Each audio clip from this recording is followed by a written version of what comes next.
When an officer receives an unexpected call from a 3-year-old, he thought it to be a prank, but knowing never to underestimate any emergency calls, he rushes and what he finds at the scene churns his stomach.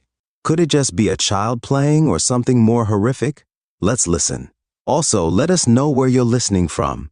The rain hammered against the windshield of Officer Daniel Dan Hayes' patrol car, blurring the already fading light of the late October afternoon in Maplewood. A small town where everyone knew each other, Maplewood was usually serene, but tonight, the relentless downpour added an edge of tension to the air. Dan, a veteran of the Maplewood Police Department with 20 years under his belt, was exhausted. His bones ached from the damp cold that seeped into his uniform despite the heater blasting in the car. He was looking forward to the end of his shift, a hot meal and the comfortable silence of his modest home. But just as he was about to relax, his radio crackled to life. Possible domestic disturbance at 123 Elm Avenue. Caller is a 3-year-old male. Dan frowned. A 3-year-old making a call? It had to be a mistake. A child playing with the phone or a prank? Yet, something in the dispatcher's voice, a mix of disbelief and concern, made his instincts kick in. He couldn't dismiss it. Over his 2 decades on the force, Dan had learned never to underestimate the seriousness of any call, especially when a child was involved. He flipped on his siren, the wail cutting through the rhythmic drumming of the rain. Elm Avenue was a quiet residential area lined with neat single-family homes. As he pulled up to number 123, a small white bungalow with a neglected flower bed and a rusty swing set in the backyard came into view. An overturned tricycle lay on the walkway, and Dan felt a pang of apprehension as he stepped out of his car, the cold rain instantly plastering his uniform to his skin. Dan approached the front door cautiously, his hand hovering over his holster. He could hear muffled sounds from inside, a whimper, a soft sob, and a rhythmic thump that sent a shiver down his spine. He knocked firmly, his voice projecting authority and reassurance. "Police, open up!" Silence answered him for a moment, then a small, hesitant voice whispered, barely audible over the rain. "Who is it?" Dan knelt, bringing himself closer to the level of the doorknob. "It's Officer Dan from the police. Can you open the door for me?" The lock clicked, and the door creaked open a few inches. Wide, tear-filled blue eyes peeked out. A little boy, no older than 3, with tousled blonde hair plastered to his forehead, and a face streaked with dirt and tears stood clutching a worn teddy bear. "Are you hurt?" Dan asked gently, his voice softening. The boy shook his head, his lower lip trembling. "No, but Grandpa fell down and he won't wake up." Dan felt a surge of adrenaline. This was no prank. He pushed the door open and stepped inside, immediately scanning the living room. An elderly man lay sprawled on the floor, unmoving. The air was thick with the smell of damp wool and something else, a faintly metallic scent that made Dan's stomach churn. He rushed to the man's side, his trained eyes assessing the situation. Mr. Robert Miller, thin and pale, was unconscious. His breathing was shallow and labored. A pool of blood was slowly spreading beneath his head, staining the worn carpet a dark crimson. Dan's pulse quickened. He checked for a pulse, weak and thready. He grabbed his radio and barked into it. "Officer needs assistance at 123 Elm Avenue. Possible unconscious male, head injury. Requesting immediate medical backup." The little boy, still clutching his teddy bear, watched Dan with wide, frightened eyes. "Is Grandpa going to be okay?" he whispered, his voice barely a thread. Dan forced a reassuring smile, though his gut clenched with worry. "We're going to take good care of him," he said, trying to project calm despite the urgency of the situation. As paramedics rushed in, their movement swift and practiced, Dan gently ushered the boy away from the commotion, leading him to a worn sofa in the corner of the room. He noticed a landline phone on a nearby table, the receiver dangling off the hook. "Did you call?" Dan asked the boy. The boy nodded. "Mommy taught me how," he said with a flicker of pride, momentarily eclipsing the fear in his eyes. "If something bad happened, I should call and tell them our address and my name." Dan was astounded. This little boy, barely old enough to tie his shoelaces, had the presence of mind to call for help in such a frightening situation. He had potentially saved his grandfather's life. Dan knelt down in front of the boy, meeting his gaze. "You did a very brave thing, son. You did a great job."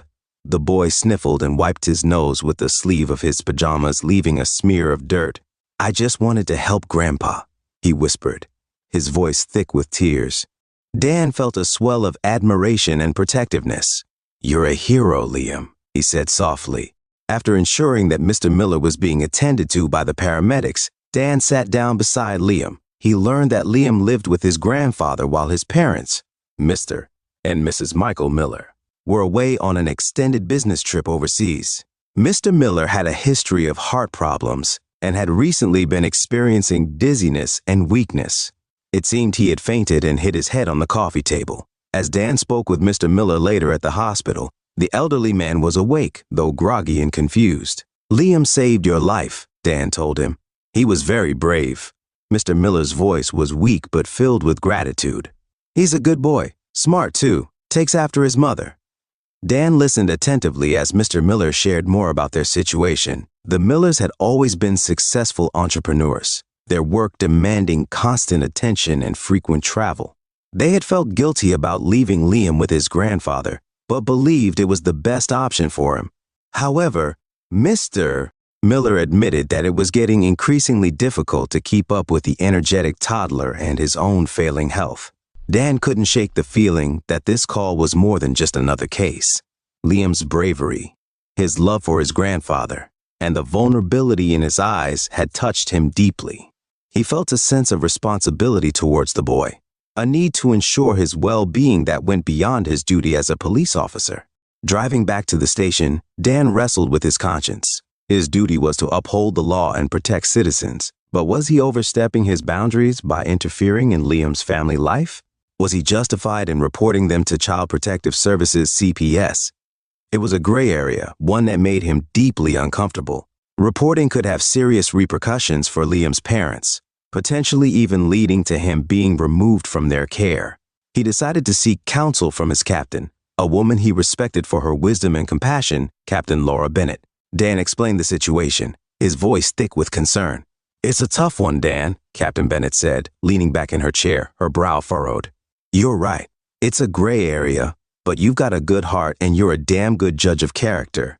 If you believe this child is at risk, you have an obligation to act. The system isn't perfect, but sometimes it's the only way to ensure a child's safety." With his captain's support, Dan contacted CPS.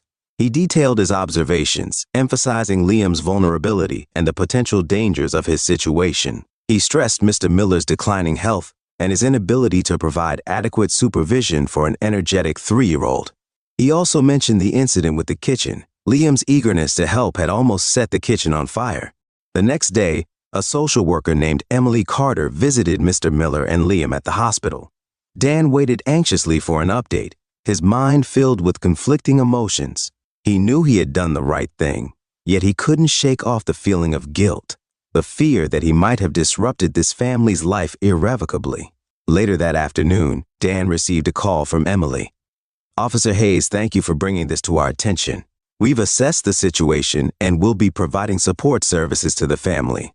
We'll also be working with Mr. and Mrs. Miller to ensure Liam's needs are met.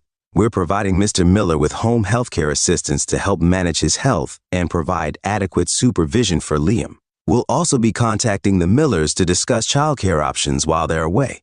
Dan breathed a sigh of relief. He had potentially prevented a tragedy and helped ensure that Liam would receive the care and attention he needed. He had gone beyond the call of duty and made a difference in a child's life. While Mr. Miller recovered in the hospital, Dan found himself drawn back to Elm Avenue. He would stop by after his shift, sometimes with a bag of groceries, sometimes with a small toy for Liam. He learned that Liam loved dinosaurs and superheroes and that he missed his parents dearly. He discovered that Liam was a bright and inquisitive child, full of energy and curiosity, but also deeply sensitive and in need of affection. Dan, who had never been a father himself, found surprising joy in spending time with Liam. He taught him how to throw a baseball in the small backyard, helped him build a magnificent fort out of blankets and chairs in the living room, and read him bedtime stories with dramatic flair. He even took him to the police station, letting him sit in his patrol car, try on his hat, and meet his fellow officers, who were charmed by the little boy's enthusiasm. In turn, Liam seemed to adore Dan. He would run to greet him at the door, his face lighting up with a smile that could melt the hardest heart. He would chatter endlessly about his day, his toys, and his dreams of becoming a firefighter who rescued kittens from trees. He would even ask Dan about his job, his eyes wide with fascination as Dan recounted sanitized stories from his days on patrol. Dan found himself looking forward to these visits. Liam's innocence and enthusiasm were a breath of fresh air, a welcome contrast to the harsh realities of his job. He realized that he was forming a bond with this little boy, a bond that went beyond his duty as a police officer. One afternoon while visiting Liam, Dan noticed a framed photograph on the mantelpiece. It showed a younger Mr. Miller, beaming with pride, holding a newborn baby wrapped in a blue blanket. "Is that you, Liam?" Dan asked, pointing to the photo. Liam nodded. "Grandpa said I was a very tiny baby and that I cried a lot." Dan studied the photo. He saw the love in Mr. Miller's eyes, the same love he now saw in Liam's eyes when he looked at his grandfather. Despite the challenges, this was a family bound by deep affection, a love that transcended distance and circumstance. As Mr. Miller's health improved and he was able to return home, his spirits lifted by the prospect of being back in his familiar surroundings and the constant presence of his beloved grandson, Dan continued to visit. He found himself drawn into their small, loving world, helping Mr. Miller with chores around the house, fixing a leaky faucet, mowing the overgrown lawn, and putting up new curtains. He played games with Liam, building elaborate Lego castles, drawing fantastical creatures, and engaging in epic battles with toy dinosaurs. He shared meals with them, enjoying Mrs. Miller's delicious casseroles and Mr. Miller's stories of his younger days. Dan became a fixture in their lives, a source of support and stability, a constant presence in a world that often felt unpredictable and uncertain.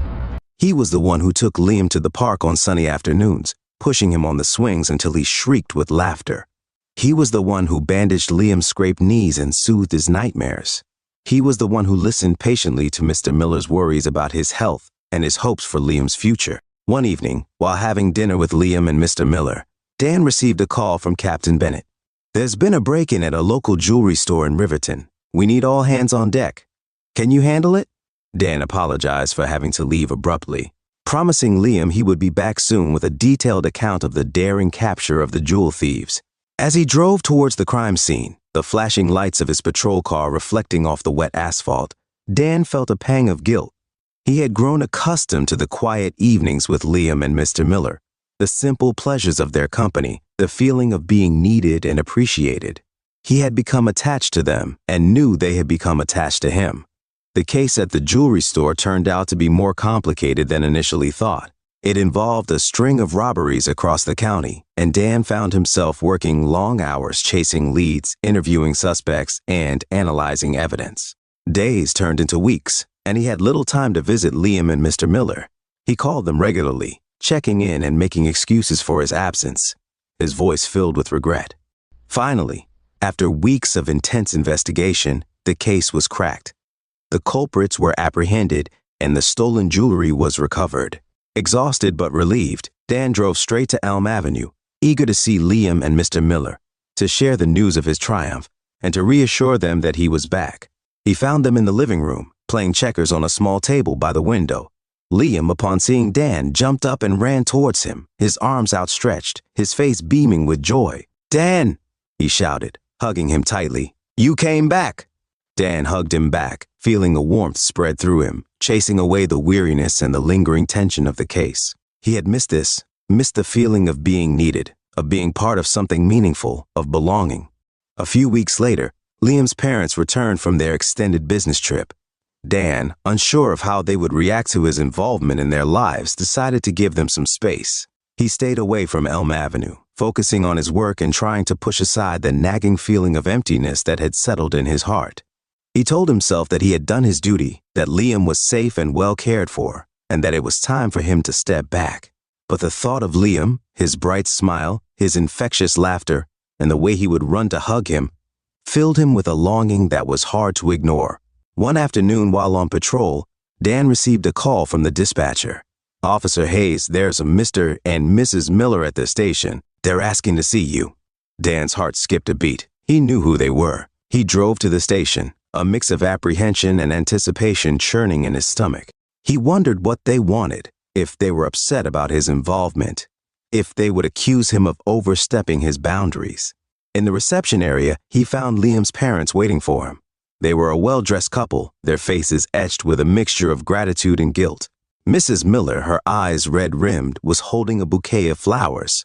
Mr. Miller began extending his hand. "We wanted to thank you for everything you've done for our son and my father," Mr. Miller said. Mrs. Miller, her voice trembling with emotion, added, "We were so relieved to know that Liam had someone like you to look after him while we were away. We were so worried about him, about my father. We can't thank you enough." Dan was taken aback. He had expected resentment, perhaps even anger, but instead, he was met with gratitude and appreciation. "It was my pleasure," he mumbled, feeling a blush creep up his cheeks. He wasn't used to being thanked for doing his job, let alone for something that felt so personal, so close to his heart. "Liam talks about you all the time, Mrs. Miller continued, a smile breaking through her tears. "He calls you his hero. He says you're the bravest, strongest, and kindest man he knows." Dan's heart swelled with emotion. He had never considered himself a hero, but hearing those words from Liam's mother filled him with a sense of pride and purpose. He had made a difference in this child's life, and that realization was more rewarding than any medal or commendation. Ethan's parents explained that their frequent business trips were a necessity, a sacrifice they made to provide a better life for their son. They were both successful entrepreneurs, their work demanding constant attention and frequent travel. They had always felt guilty about leaving Liam with his grandfather, but had believed it was the best option for him. However, they acknowledged that they had been neglecting Liam's emotional needs. Blinded by their ambition and desire to provide material comfort, they realized with a pang of guilt that they had missed out on precious moments of their son's childhood, moments that could never be recovered. "We were so focused on building a future for Liam," Mr. Miller confessed, his voice filled with regret, "that we forgot to be present in his present." Mrs. Miller nodded, her eyes filled with tears. "We saw the reports from the social worker, and we had a long, hard look at ourselves. We realized that we were failing our son. We were so caught up in our own world that we didn't see how lonely he was, how much he needed us." They had decided to make some changes in their lives, prioritizing their family over their careers. They committed to being more present in Liam's life, reducing travel, and improving their parenting. They were also considering enrolling him in a daycare program where he could interact with other children and receive the attention he needed. "We want to be the parents Liam deserves," Mrs. Miller said, her voice firm with determination. "We want to be there for him to share his joys and sorrows, to watch him grow and learn. We want to be a family." Dan listened attentively, impressed by their sincerity and willingness to change. He offered his support, assuring them that he would continue to be there for Liam and Mr. Miller, not as a police officer or a social worker, but as a friend. He left the station feeling a sense of closure. He had played a small part in helping this family find their way back to each other. He had potentially prevented a tragedy and helped ensure that Liam would receive the love and care he needed. He had gone beyond the call of duty and made a difference in a child's life. As Mr. Miller recovered at home, Dan found himself drawn back to Elm Avenue. He continued to visit, often bringing groceries or small gifts for Liam. He learned that Liam loved dinosaurs and superheroes, and that he missed his parents dearly. Dan discovered that Liam was a bright and inquisitive child, full of energy and curiosity, but also deeply sensitive and in need of affection. Through his relationship with Liam, Dan discovered a newfound sense of purpose and fulfillment. Inspired by his involvement with Liam and Mr. Miller, he began to engage in community volunteer work and mentoring at-risk youth. He found that he enjoyed working with young people, sharing his life experiences, offering guidance, and helping them navigate the challenges of adolescence. Dan also continued to visit Liam and his family, becoming a cherished friend and honorary uncle. He watched Liam grow, marveling at his curiosity, boundless energy, and developing personality. He shared in their joys and sorrows, celebrated birthdays, offered comfort during illnesses, and simply enjoyed being present in their lives. Dan's experience with Liam had transformed him. He was no longer just a police officer, he was a mentor, a friend, a father figure. He had learned the value of compassion, the importance of connection, and the power of love. He realized that true strength lay not just in physical prowess or authority, but in empathy, kindness, and the willingness to help others. One evening, while sitting on the porch with Mr. Miller watching Liam chase fireflies in the backyard, their laughter echoing through the twilight, Dan felt a sense of contentment wash over him. He had found a place, a purpose, a family. He looked at Mr. Miller, his face etched with age but his eyes sparkling with joy. "You know," Dan said softly, "I never thought I'd find a place like this, a family like this." Mr. Miller smiled, his gaze following Liam's playful movements. "Sometimes life surprises you. It brings you unexpected gifts, unexpected connections, unexpected love." Dan nodded, his heart filled with gratitude. He had received an unexpected gift, a gift that had changed his life in ways he could never have imagined. He had found a family, a home, a purpose. He had found a love that transcended blood ties, a love that had blossomed from a simple act of kindness, a love that had healed his heart and given him a new direction in life. Have you ever witnessed a small act of bravery that led to significant changes in someone's life? Let us know in the comments below.